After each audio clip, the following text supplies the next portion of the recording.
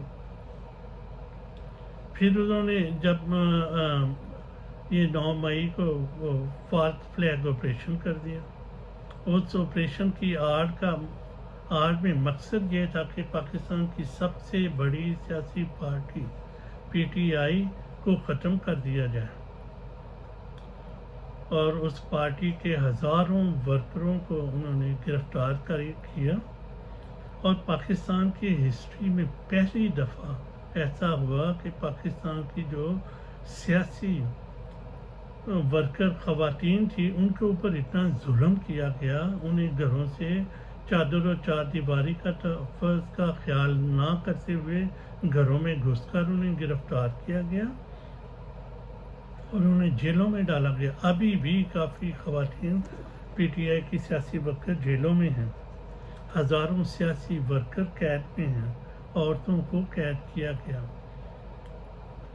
اور اب پھر اس کے بعد پی ٹی آئی کا جب الیکشن کا اناؤنس ہوا تو الیکشن کے ہر سٹیپ پہ پاکستان کی فوج نے انٹرفیئر کیا اور یہ میک شور کیا کہ پی ٹی آئی کے لوگ الیکشن میں حصہ نہ لے سکیں۔ ان کو دھونس دھاندلی اور دھمکی دے کر پی ٹی آئی چھڑوائی گئی، الیکشن سے دستبردار کروایا گیا اور الیکشن کے ہر پروسیس میں انٹرفیئر کیا گیا، ان کے کاغذات نامزدگی چھینے گئے، اگر کسی کو ٹکٹ مل گئی تو اسے ٹکٹ واپس کروایا گیا پی ٹی آئی کا کہ تم الیکشن نہیں لڑ سکتے۔ پھر آخری جو حربہ تھا وہ پی ٹی آئی کا انتخابی نشان بلہ جو کرکٹ بیٹ ہے وہ بھی چھین لیا گیا۔ پی ٹی آئی کو بحیثیت سیاسی پارٹی الیکشن میں حصہ نہیں لینے دیا گیا۔ اس کے باوجود جب 8 فروری کو پاکستان کی عوام نکلی، گھروں سے نکلی، انہوں نے جھوک در جھوک پی ٹی آئی کے حق میں ووٹ دیا اور پاکستان کی تاریخ کی سب سے بے مثال کامیابی سے ہمکنار کیا۔ اور میں سمجھتا ہوں کہ یہ کامیابی پورے پاکستان کی کامیابی ہے، صرف عمران خان کی کامیابی نہیں، پی ٹی آئی کی کامیابی نہیں، پورے پاکستان کی کامیابی، جمہوری قوتوں کی کامیابی ہے۔ اب جب رزلٹ آنے شروع ہوئے، پی ٹی آئی جب پتہ چلا کہ وہ جیت رہی ہے تو فوج نے پھر آخری کام یہ کیا کہ الیکشن کے رزلٹ اناؤنس کرنے سے روک دیا اور پھر رزلٹس میں ٹیمپرنگ کر کے پی ٹی آئی کی جیتی ہوئی نشستیں جو ہیں وہ نواز شریف کو دیگر پارٹیوں کو دے دی گئیں۔ اب تو اس کے ثبوت بھی آنا شروع ہوئے۔ جماعت اسلامی کے ایک بندے نے وہ اپنی سیٹ واپس کر دی ہے کہ جناب یہ تو پی ٹی آئی کا بندہ جیتا ہوا ہے، مجھے غلط جتایا گیا، اور یہ پاکستان کی فوج کے منہ کے اوپر ایک زبردست تماچا ہے کہ وہ کیا کر رہے ہیں۔ اب پی ٹی آئی کے مینڈیٹ کو اگر تسلیم نہ کیا گیا تو کیا ہوگا؟ ملک میں انارکی ہوگی۔ ملک انارکی کا متحمل نہیں ہو سکتا۔ ہمارے پاس جو ہماری اکانومی پہلے بیٹھی ہوئی ہے، ہم نے اپنے قرضے ادا کرنے ہیں اور پاکستان مزید بحران کا شکار نہیں ہو سکتا۔ پاکستان کی فوج ہوش کے ناخن لے اور پاکستان کے عوام کے مینڈیٹ کو تسلیم کرے، پی ٹی آئی کے مینڈیٹ کو تسلیم کرے،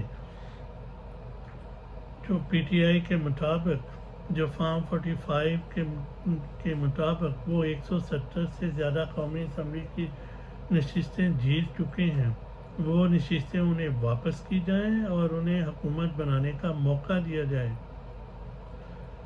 پاکستان کی عوام نے سول سپرمیسی کے حق میں ووٹ دے دیا ہے، جمہوریت کے حق میں ووٹ دے دیا ہے، اس کو رول بیک نہیں کیا جا سکتا۔ اب یہ فوج کے اپنے ہاتھ میں ہے کہ انہوں نے سول سپرمیسی کو آرام سکون سے ون ون پوزیشن سے آنے دینا ہے یا ایک کسی خونی انقلاب کی سے آنے دینا ہے. اس کو روکا نہیں جا سکتا. اگر اس کو روکا گیا تو ایک اور سقوط ڈھاکہ کی طرف پاکستان بڑھ جائے گا. یاد رکھیں KPK نے 100% عمران خان کو مینڈیٹ دے دیا ہے. اگر عمران خان KPK میں جا کے بیٹھ جاتا ہے اور وہاں نیشنل اسمبلی کا اجلاس بلا لیتے ہیں تو کیا سچویشن پیدا ہو جائے گی، اس کو سمجھنے کی ضرورت ہے. پاکستان اس وقت میک اینڈ بریک پر کھڑا ہوا ہے. فوج ہوش کے ناخن لے، عوامی مینڈیٹ کو تسلیم کرے، اور یہ جو نواز شریف اور بلاول کی جو دوبارہ مسلط کرنے کی کوشش کی جا رہی ہے، یہ کیا کر لیں گے؟ پچھلے 22 ماہ ہم نے انہیں دیکھ تو لیا ہے، انہوں نے کیا کیا؟ ملک کی اکانومی کا بیڑا غرق کر دیا. پاکستان کی عوام نے عمران خان کے حق میں ووٹ دیا ہے، اسے حکومت بنانے دی جائے. اسی میں بہتری ہے، اس سے کام آئے گا. بلاول اور نواز شریف یا شہباز شریف استحکام نہیں لا سکتے. وہ 8 دن حکومت نہیں چلا سکیں گے کیونکہ PTI روڈ پہ ہوگی. PTI جب احتجاج کرے گی تو کروڑوں لوگ پاکستان سے نکل کے جب وہ احتجاج کا حصہ بنیں گے، اور پھر دنیا پوری دیکھ رہی ہے کیا یہ کرپٹ ٹولہ جو ہے یہ دنیا کو کس منہ سے فیس کرے گا. پوری دنیا جانتی ہے کہ الیکشن عمران خان جیتا ہے، PTI جیتی ہے. تو اتنی بڑی شکست کے بعد ہونا تو یہ چاہیے تھا کہ عاصم منیر فوراً ریزائن کرے اور اپنی شکست کو تسلیم کرے اور اپنے اس فیلئر کو تسلیم کرے، اور اپنا جتنا اس نے میس کریٹ کیا ہے پاکستان میں اس کی رسپانسبلٹی لے، اور کون سے معافی مانگے، ریزائن کرے اور چلے جائے، بنسبت کہ وہ اپنی ڈانس سے جاری رکھنا چاہ رہے ہیں. اب سوشل میڈیا پہ وہ فوٹیج آ رہی ہیں، پاکستان کی فوج جو ہے وہ کھڑی ہے، وہ الیکشن میں رزلٹ میں ٹیمپرنگ کروا رہی ہے. خواتین بیٹھی ہوئی ہیں، وہ فارم 45 میں چینجز کر رہی ہیں، اور اوپر سے کچھ لوگ احتجاج کر رہے ہیں تو ان کو وہ مار رہی ہے. تو یہ پاکستانی فوج کہاں تھی؟ کہاں اس کی عزت تھی ہمارے دلوں میں؟ کیا اس کا وقار تھا؟ اور کیا اس فوج نے، عاصم منیر نے اور جنرل باجوہ نے اس کو ذلیل کروا کے رکھ دیا؟ ابھی بھی وقت نہیں گا. آج ہی اگر فوج عوامی مینڈیٹ کو تسلیم کرتی ہے، عمران خان کو حکومت بنانے کا موقع دیتی ہے، اور یہ جو عاصم منیر ہے معافی مانگ کے ریزائن کر دیتا ہے، تو فوج کی عزت بحال ہو جائے گی.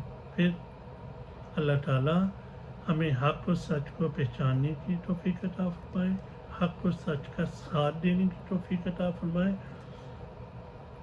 اور اللہ تعالیٰ ہمیں آسانیاں عطا فرمائے اور آسانیاں تقسیم کرنے کا شرف بخشے. ملتے ہیں پھر کسی نئے ٹاپک کے ساتھ. خدا حافظ.